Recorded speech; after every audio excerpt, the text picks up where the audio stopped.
in the next couple of days, things are potentially going to look different COVID-19 restrictions wise in Knox County. Do you have any more guidance about what that change by county commission is going to look like? Is the power in Dr. Buchanan's hands? Will it be a recommendation to you? How does it work?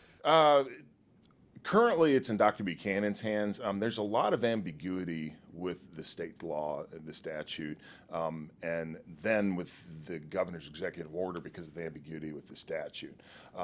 So, currently that's what the law department is telling me. That could potentially change. I'm not really sure, but nevertheless, one of the real upshots from this whole thing has been the emergency powers for the state, for localities, and also the public health statutes. And there's just a lot of ambiguity in those. And of course, when you have that, when you have a crisis like this happen, all of a sudden, those things that normally it's no big deal. Nobody cares because they don't impact us on a day-to-day basis. And then suddenly they become very important. And that's what happened legally through the pandemic. So hopefully the legislature can rectify that. And this never happens again, best case scenario. But if it does, things are on a governmental side are not nearly as clunky and controversial as they have been.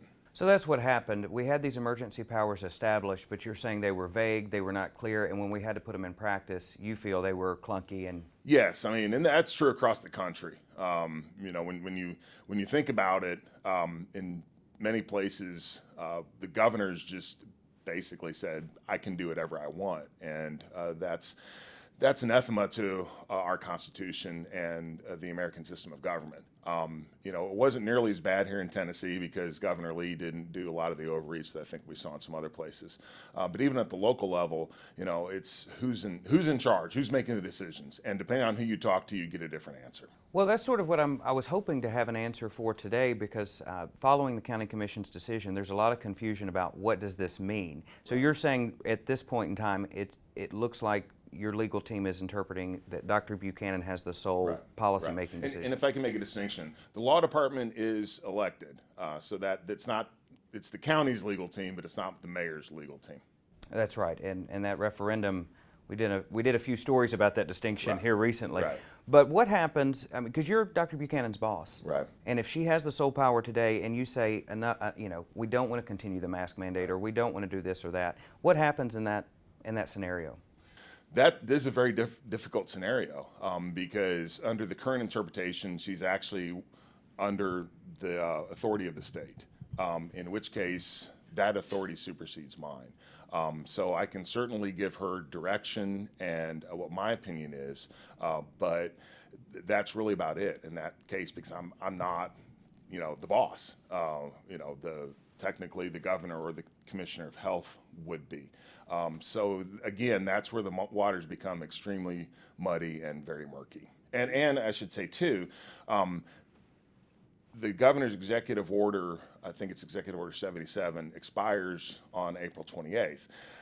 In which case, when that expires, he delegated the authority to the health departments in that executive order.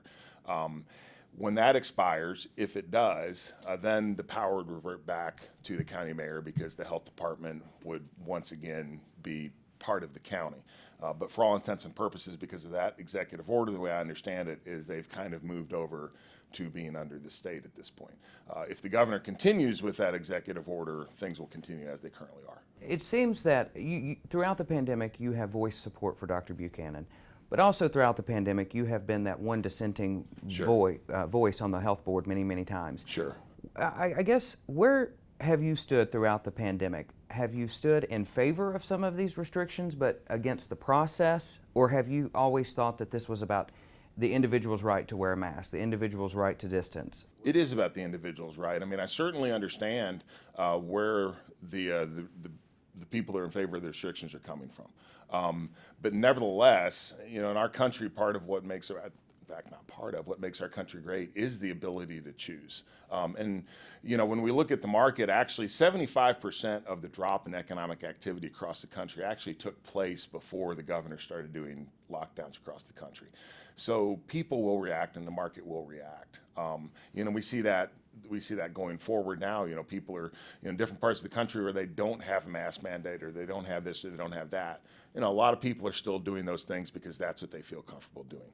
When government comes in and says you have to do something, that becomes problematic, because it's always enforced by some sort of penalty on the other side if you don't do it. So I would much rather encourage people to do things as opposed to say, you must, either you do this or else, which is what government does. I will say, with the Board of Health has always made a point of saying, we don't want to arrest people, we don't want to cite people, and I appreciate that very much. So I think in that respect, it wasn't nearly as heavy-handed as it could have been, as it was in some other places.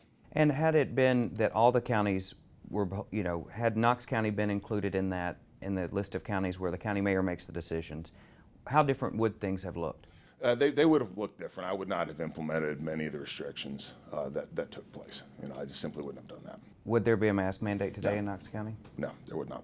What do you say to people who aren't comfortable getting a vaccine at this point? Sure. I have not been vaccinated yet, but I do plan on that. And some people just have some natural hesitation, and I think we have to respect that. But at the same point in time, are the vaccines safe? Yes, I believe they are, or I wouldn't be doing that myself. The reason that we hopefully are seeing light at the end of the tunnel is because of the vaccine, a lot of it. And to me, it's just been an unbelievable scientific innovation that it's been less than a year from the genesis of an idea to now bringing it to market in a big way. For me, I do encourage people to get the vaccine. I think we have to respect everybody's choices, but I do encourage people to do that. Well, Mayor, you decided recently that you would run for re-election after this year. And which is always, it's interesting to me that anyone would take on this job at all, but especially after this last year. So what brought you to that decision? Knox County is it's the best place in the world to live, to work, and to raise a family. And this has been a tough year. It's been a tough year on everybody. A lot of the things that I would have liked to have done, I couldn't do. But I look at people who have suffered in other ways, who have suffered physically, who have lost loved ones, who have been under financial difficulty. So when I say that, don't feel sorry for me. It's just, there's stuff that we really would have liked to be able to do that we haven't been able to do. I think that Knox County is really on a springboard to doing some really neat things. When I think about economic opportunity, I think about jobs. We're there, and I just want to be part of that. And hopefully I can contribute and have a positive impact on my community. And I think the best way to do that's in the mayor's office. You took a selfie and posted it to Twitter, and I thought it was, interesting. There we go. These signs popping up around the county that say the wrestler mayor is a moron. Yes. You're smiling in the picture. Sure. It doesn't seem to have fazed you, but what do you make to this maybe surge of opposition throughout the pandemic? That's always going to happen. My point with that was that even if I don't agree with something, because I don't think I'm a moron, but even if I don't agree with that, people have a right to say it under the First Amendment, and government officials have a responsibility, no matter what they might think of it personally, to protect people's rights. And that's always been number one on my list of things to do. Is it just a philosophical difference between the government's role? Yeah, I think a lot of it. And I think nowadays there's just so much divisiveness. If you're a Republican, some people aren't going to like you. If you're a Democrat, some people aren't going to like you. And unfortunately, that's just what we're seeing. The nation as a whole is just getting further and further apart along not even necessarily in all cases ideological lines. I don't want to say tribalism, but just, your group and you're part of my group, and these people over here aren't part of that group, so we don't like them no matter what. And that's very sad because I feel that there are some places that we could all work together, but there's almost like this animosity, and it goes both ways. There's this animosity between the different sides that they don't want to work together no matter what. And that's not good for our community. That's not good for our country. Where do you think we're going next? Here in a little while, I will be going to a ribbon cutting at the Midway Business Park. And we're seeing more and more jobs coming into our area. We've been able to make some big announcements. The Amazon deal out at Easttown Mall, that's going to be a home run. I mean, it's taking a distressed building and one of the most important pieces of property in the city and in the county, and putting people to work. We've made some other announcements of really good, high-paying jobs that are coming to our area. My major focus is economic opportunity. It's jobs, but not just any job. Good jobs, high-paying jobs that people can take care of their families, they can save some money, they can really better their lives. And I think that we are in a position to really take advantage of that. Along with that, of course, we need the things that would support a way of life and a style of life that people want. That's, again, why something like this, like the baseball stadium, which is actually an sports entertainment park, that's why that's important. That's why some of the other things we talk about with our parks, our greenways, our water trail out in North Knoxville, what the city's doing with the urban wilderness, that's why all those things are so important, because it really is, I say this all the time, but this is the best place in the world, I think, to live, to work, and to raise a family. And I want to do whatever I can working with the community to make it an even better place to do those things. To receive the WWE Hall of Fame, what did that feel like? It was awesome because it really was recognition of spending a major portion of your life and realizing you'd done a good job and just being recognized for that. And when people hear my story, I think folks often look at someone like me and he's been on TV and he's a star and he's mayor and all this stuff. And as I said in my induction speech, I grew up on a small farm. I grew up in Missouri on a farm right outside of a small town. And I just never dreamed in my life that I would have the opportunities that I had. I failed a lot at different things. I found the thing that I was good at, though. And that's the wonderful thing about our country, the wonderful thing about America, is that you're going to get opportunities and you're going to finally find something that you're good at. And when you do, the sky's the limit as to what you can do. And my own story, my own life is a testament to that. Do you take pride in one over the other? The ribbon cuttings versus the belts and the titles? I probably, at this point, I do take more pride in the ribbon cuttings and those things, because it just my focus is different. It's changed.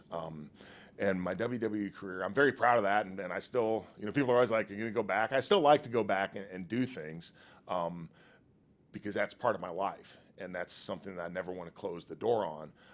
But I do feel that for me personally, I'm in a new phase of my life, and it's really important. In fact, yesterday was we'd actually pre-recorded the Hall of Fame induction, but I forgot that it was on last night until I got home, because I was over in Nashville working, trying to get the legislature to see the benefits of Knox County having the sports and entertainment park. So that's just where my focus is, and as far as when I look back on my life when I'm older and which will be more important, I don't know.